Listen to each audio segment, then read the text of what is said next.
বাসটা দিছে এটা প্রমাণ পাওয়া গেছে যে ব্রিজের গোড়ায় বাস দিছে, তাই না?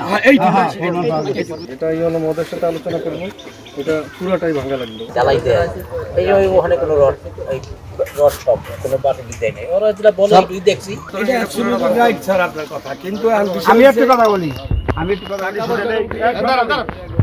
বলি এই যে এর হলো বাড়ি ফুট 2 ফুট, ও নিজে ছবি করছে, নিজে ভাইরাল করছে, কেন করলো এইটা আল্লাহ তাআলা থেকে আর উপর গজব নাযিল হইছে। এখন কি করবে মানে এটা ইউনো মদেরকে জানাবো, এটা ভাঙা ছাড়া তার কোনো উপায় নেই।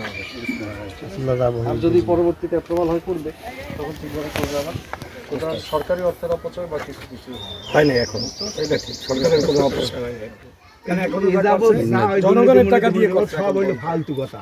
না, আপনি রিপন ভাই বললেন যে 1.5 লক্ষ টাকা যে এই বিল পাস হয়েছে, এটা পাইলেন ওটা তো আলাদা, যে ওটা এক্সট্রাকচারটা তো স্ট্রাকচারে লাগে নিচে, এটা হলো ঢালাই টাকা হয় নাই, কিন্তু এই জায়গার এলাকাবাসী সবাই মিলে এই মানে স্ল্যাব ডালের অর্থান্তর হিয়া বাসটা দিছে এটা প্রমাণ পাওয়া গেছে যে ব্রিজের গোড়ায় বাস দিছে, তাই না? প্রমাণ পাওয়া গেছে। আপনি আবার এইভাবে বললেন সত্য কোনোদিন লুকোচুরি করা যাবে না, সেটা হলো এই যে এই পর্যন্ত অর্ডার ব্রিজের অবকাঠামোর বাইরে সাংবাদিকরা আছেন আপনারা, আপনাদেরকে আমরা ভাঙ্গে দেখেন, হামালান ভাঙ্গেলান। আপনারা যদি অর্ডার দেন তাহলে ভাঙ্গিয়া পাবলিক দিয়ে দেখাই দেব। সারে যদি বলেন আমরা দেখাই দেব, এই সাইড দিয়ে আমরা এটা ভাঙ্গে যতটুকু বাস আছে এরপর রড বের করি আমরা। রড কতটুকু আছে আমরা দেখি।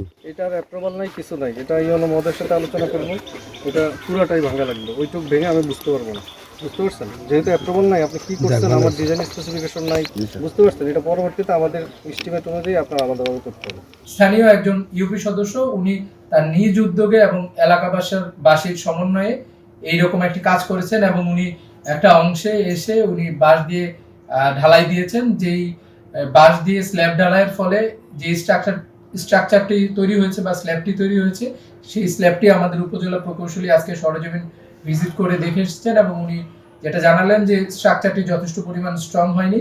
তো আমরা উপজেলা পরিষদ থেকে এই স্ট্রাকচার যে স্ল্যাবটি নির্মাণ করা হয়েছে সেই স্ল্যাবটিকে ভেঙে নতুন করে এখানে আমাদের সরকারি যেই নীতিমালা এবং নিয়ম কানুন, সেই নিয়মের মধ্য থেকে আমরা এই স্ট্রাকচারটি আমরা এই স্ল্যাবটি তৈরি করে দিব এবং ভবিষ্যতে এই কাজের সাথে যারা যুক্ত থাকলো এবং যারা যুক্ত হয়ে আমাদের এই উপজেলার ভাবমূর্তি নষ্ট করলো তাদের বিরুদ্ধে আমরা কঠোর আইনগত ব্যবস্থা গ্রহণ করব।